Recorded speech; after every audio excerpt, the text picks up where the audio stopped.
സർക്കാർ പൊതുജനത്തെ ചക്രവ്യൂഹത്തിൽ കുരുക്കിയെന്ന് രാഹുൽ ഗാന്ധി. ചക്രവ്യൂഹം നിയന്ത്രിക്കുന്നത് മോദി, അദാനി, അംബാനി തുടങ്ങിയവരുടെ നിയന്ത്രണത്തിൽ.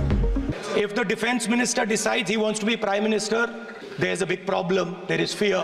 Why is this fear spreading so deeply? കേന്ദ്ര ബജറ്റ് സാധാരണക്കാരനെ പിന്നിൽ നിന്ന് കുത്തിയെന്നും ലോക്സഭയിൽ രാഹുൽ. പ്രസംഗത്തിനിടെ പാർലമെന്റിൽ ഭരണ പ്രതിപക്ഷ പ്രതിഷേധം.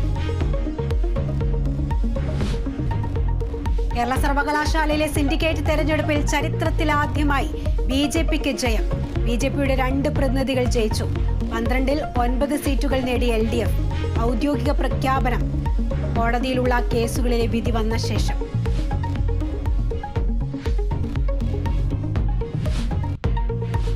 വടക്കൻ കേരളത്തിൽ കനത്ത മഴ. കോഴിക്കോട് പുഴകളിൽ ജലനിരപ്പ് ഉയർന്നു. വയനാട്ടിലും കണ്ണൂരിലും മണ്ണിടിച്ചൽ. ബാണാസുര ഡാം നാളെ തുറക്കും. തൃശൂരിൽ വാഴാണി പീച്ചി ഡാം ഷട്ടറുകൾ ഉയർത്തി. തൃശൂർ ജില്ലയിലെ വിദ്യാഭ്യാസ സ്ഥാപനങ്ങൾക്ക് നാളെ അവധി.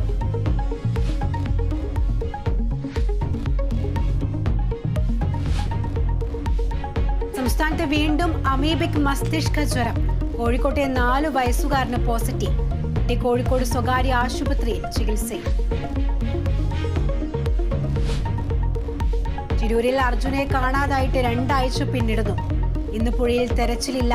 പരിശോധനയ്ക്കെത്തിയ നാവികസേനാ സംഘം മടങ്ങി. തെരച്ചിൽ നിർത്തരുതെന്ന് കുടുംബവും സംസ്ഥാന സർക്കാരും.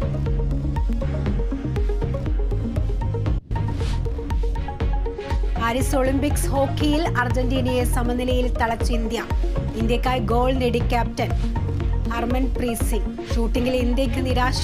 10 മീറ്റർ എയർ റൈഫിളിൽ രമിത ജിൻഡാലും അർജുൻ ബാബുദയും പുറത്ത്. ഷൂട്ടിംഗ് മിക്സഡ് ഡബിൾസിൽ വെങ്കല പോരാട്ടത്തിലേക്ക് ഇന്ത്യ സഖ്യം.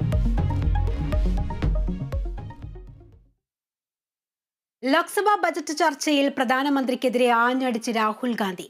നരേന്ദ്രമോദിയെ മന്ത്രിമാർ പേടിക്കുന്നുവെന്നും രാജ്യത്തിന്റേത് ചക്രവ്യൂഹത്തിലകപ്പെട്ട അഭിമന്യുവിന്റെ അവസ്ഥയെന്നും രാഹുൽ ഗാന്ധി വിമർശിച്ചു.